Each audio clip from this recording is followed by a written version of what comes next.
রমাদানে, আসন্ন রমাদানে আমাদের 7টি করণীয়। 1 নাম্বার করণীয়, এই রমাদানকে আপনি কোরআনময় করে তুলুন। কোরআনময় করে তুলুন 2025-এর রমাদান। এই হচ্ছে আজকের প্রোগ্রামের স্লোগান। জোরে বলেন ঠিক কিনা?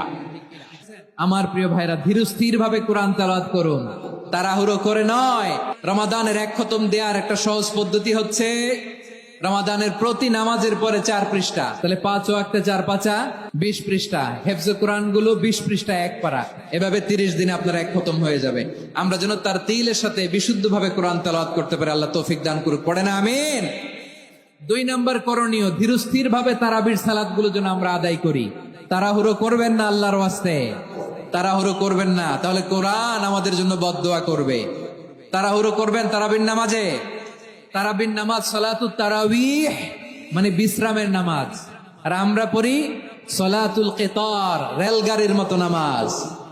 চিল্লায় বলেন ঠিক কি?